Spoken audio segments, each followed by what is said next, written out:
West Bengal public service কমিশনের অন্তর্গত miscellaneous পরীক্ষার জন্য আমরা টোটাল 500টি সবথেকে গুরুত্বপূর্ণ এক কথায় প্রকাশ পড়েছি, যে এক কথায় প্রকাশগুলি পরীক্ষায় বারংবার রিপিট হয়েছে। আজকে আমরা সবথেকে গুরুত্বপূর্ণ এক কথায় প্রকাশের ক্লাস টেস্ট নিয়ে এসেছি। এই ক্লাস টেস্টের মধ্যে থাকবে টোটাল 30টি প্রশ্ন, এবং ক্লাস টেস্টের শেষে তোমরা পেয়ে যাবে তার আনসার কি, যার থেকে তোমরা তোমাদের স্কোরটিও চেক করে নিতে পারবে।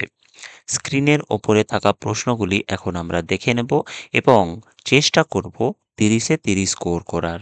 চলো শুরু করা যাক আজকের সবথেকে গুরুত্বপূর্ণ এক কথায় প্রকাশের সেট 1টি। এখন আমরা স্ক্রিনের ওপরে দেখতে পাচ্ছি এক কথায় প্রকাশের কোশ্চেনগুলি আমাদের সামনে এসেছে।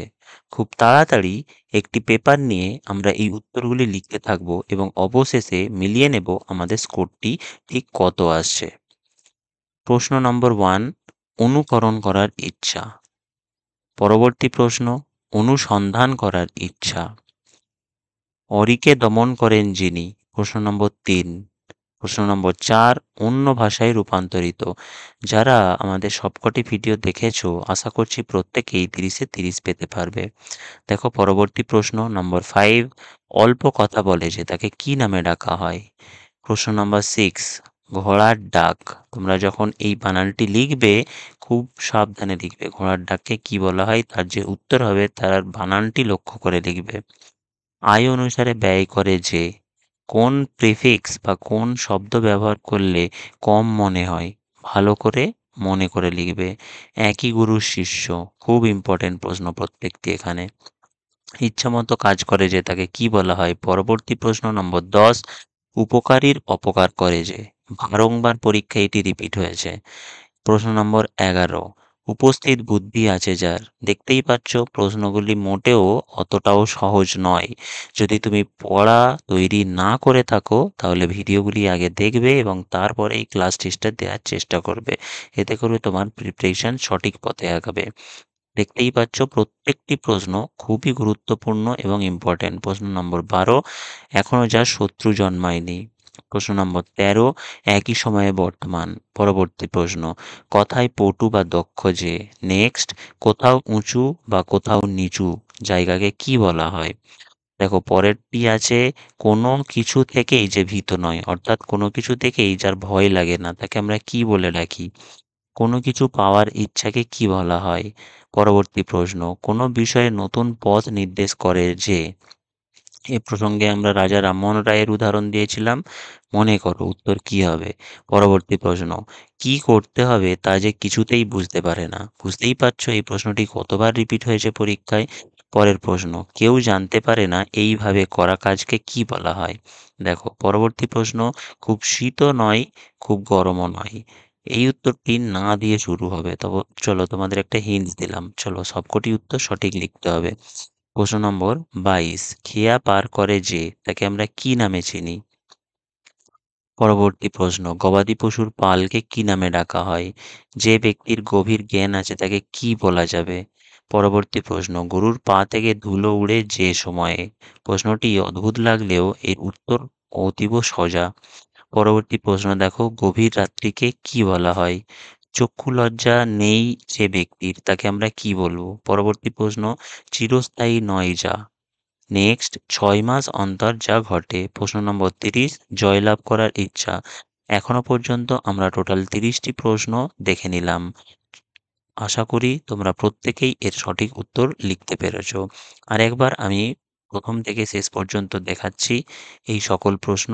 যারা এখনো পর্যন্ত সঠিকভাবে করতে পারোনি বা তাড়াতাড়ি স্ক্রিনে চলে গিয়েছে বলে প্রশ্ন দেখতে পাওনি, তাদের জন্য আরও একবার প্রথম থেকে শেষ পর্যন্ত আমরা এইটি দেখাবো এবং তারপরেই তোমাদের সঠিক অ্যান্সার কিটি চেক করতে হবে যে তোমরা ঠিক কতগুলো করতে পেরেছো। দেখো প্রশ্নগুলি আমরা দেখাচ্ছি, তোমাদের লক্ষ্য করবে এখানে। প্রশ্নগুলি পরপর তোমাদের স্ক্রিনের সামনে আসতে থাকবে।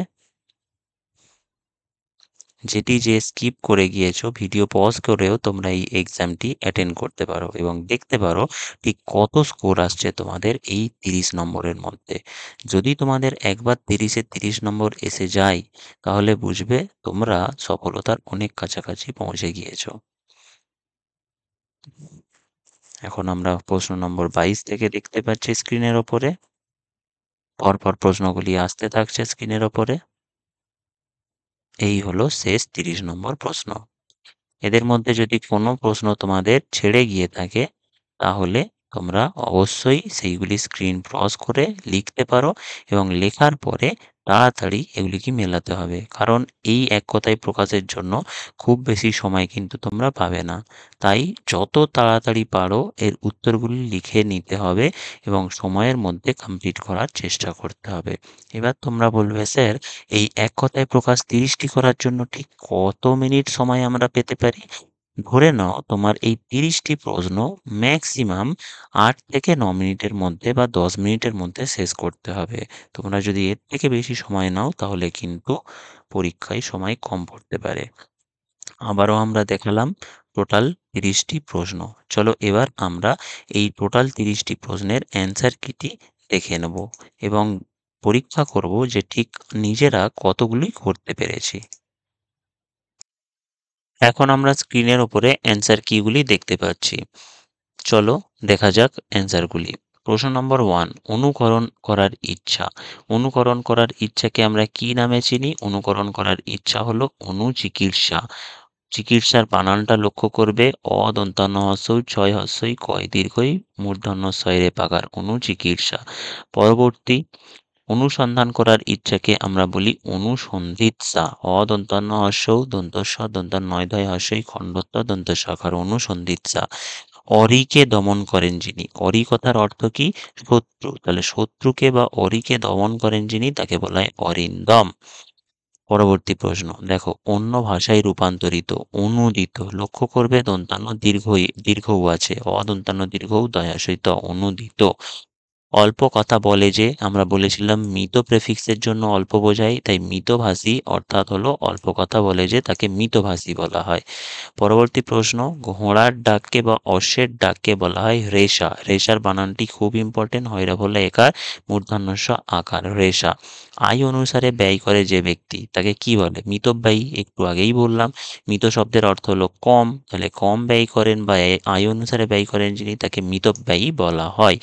পরবর্তী প্রশ্ন, একই গুরুর শিষ্য, এটি হলো সতীর্থ। তোমরা লক্ষ্য করলে দেখবে এটি পরীক্ষায় বারংবার রিপিট হয়েছে।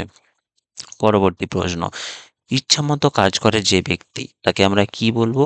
স্বেচ্ছাচারী। স্বেচ্ছাচারীর বানানটি খেয়াল করবে, রয় দীর্ঘই আছে পরে। দেখো, উপকারীর অপকার করে যে তাকে কৃতঘ্ন বলা হয়। এই প্রশ্নটি খুব খুব ইম্পর্টেন্ট। কৃতঘ্ন, কয়রি ত ঘয় দন্ত নয়, কৃতঘ্ন। পরবর্তী প্রশ্ন দেখো, উপস্থিত বুদ্ধি আছে যা তাকে আমরা কি বলি? প্রত্যুৎপন্নমতি। তোমাদের এখনো পর্যন্ত ঠিক কতগুলি ঠিক হলো? আশা করি সবকটিই ঠিক হবে, কারণ তোমরা খুব ভালো করে প্রিপেয়ার করেছো। পরের প্রশ্নটি দেখো, এখনো শত্রু জন্মায়নি যার তাকে আমরা কি বলে ডাকি? অজাতশত্রু। পরবর্তী প্রশ্ন, একই সময়ে বর্তমান যা তাকে আমরা বলি সমসাময়িক। কথায় পটু যে তাকে কি বলা হয়? বাগীশ। বাগ শব্দের অর্থ কি? কথা, তাহলে কথায় যে পটু তাকে কি বলবো? বাগীশ। বয়াকার গয় দীর্ঘী তালবস্য। লক্ষ্য করবে বানানটি।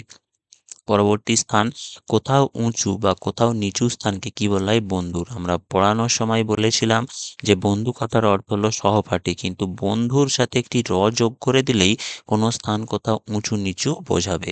পরবর্তী স্থানে দেখো, কোনো কিছু থেকেই যে ভীত নয় তাকে কি বলা হয়? অকুতভয়। অশব্দের অর্থ কি? না বা নেই বা নয়।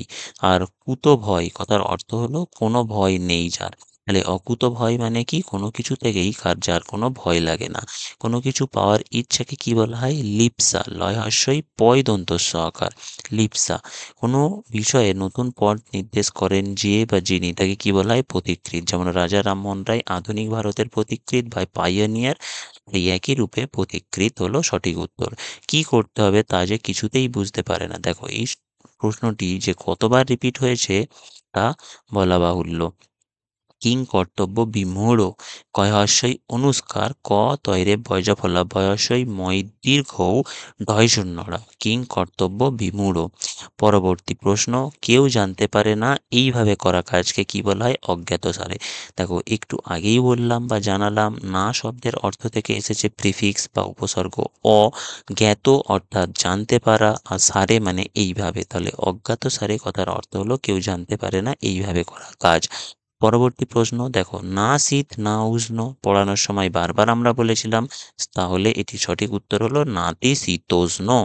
পরবর্তী প্রশ্ন, খেয়া পার করে যে, তাকে আমরা কি বলি? পাটনি। আমরা পড়েছিলাম একটা গল্প যে অন্নপূর্ণা ও ঈশ্বরী পাটনি, সেই একইভাবে। দেখো, পরবর্তী প্রশ্ন, গবাদি পশুর পাল বাতান। বুঝতেই পারছো, প্রত্যেকটি প্রশ্ন বাছাই করা প্রশ্ন এবং বারংবার রিপিট হওয়া, তাই যদি প্রিপেয়ার করো তাহলেই উত্তর দিতে পারবে। পরবর্তী প্রশ্ন, গভীর জ্ঞান থাকে যে ব্যক্তির, তাকে বলা হয় প্রজ্ঞা, বা গভীর জ্ঞানকে প্রজ্ঞা বলা হয়। পয়রা ফলা বর্গীয় জ ইঙই আকার। তোমরা নর্মালি বর্গীর জ লিখে তার নিচেও ইঙো লিখতে পারো, ভুল হবে না। গরুর পা থেকে ধুলো উড়ে যে সময়, তাকে কি বলা হয়? গোধূলি। গো শব্দের অর্থ কি? গো শব্দের অর্থ হলো গরু, আর ধূলি থেকে এসেছে ধুলো, তাই গোধূলি। পরবর্তী দেখো, গভীর রাত্রি, গভীর রাত্রিকে কি বলা হয়? নিশীথ। নিশা শব্দের অর্থ হলো রাত্রি, আর গভীর রাত্রি এই জন্য নিশীথ। লক্ষ্য করবে বানানটি, প্রথমে হর্ষই পরে দীর্ঘই। পরের প্রশ্ন, চক্ষু লজ্জা নেই যার, তাকে কি বলা হয়? চশমখোর। পরবর্তী প্রশ্ন, চিরস্থায়ী নয় যা, তাকে আমরা বলি নশ্বর। 6 মাস অন্তর ঘটে যা, তাকে কি বলা হয়? ষান্মাসিক। মূর্ধন্য ষ আকার, মূর্ধন্যই মই আকার, দন্ত সহস্যই ক, ষান্মাসিক। প্রশ্ন নম্বর 30, জয়লাভ করার ইচ্ছা জিগীষা, বর্গীয় জ হ্রস্বই গয় দীর্ঘী, মূর্ধন্য ষ আকার। তাহলে আমরা টোটাল 30টি প্রশ্ন দেখলাম এবং তার সঠিক উত্তরগুলিও দেখে নিলাম। এখন আমরা তোমাদের উত্তরগুলি আরও একবার দেখাবো, যাতে করে তোমরা যদি কোনো উত্তর মিস করে গিয়ে থাকো তা সঠিকভাবে মিলিয়ে নিতে পারবে। এই মিলিয়ে নেওয়ার পরে আমাদের অবশ্যই কমেন্ট বক্সে জানাবে যে তোমাদের এই 30-এর মধ্যে ঠিক কত স্কোর হলো। যাদের যত বেশি স্কোর হবে তাদের প্রিপারেশন ততই আগাচ্ছে বলে ধরে নেবে।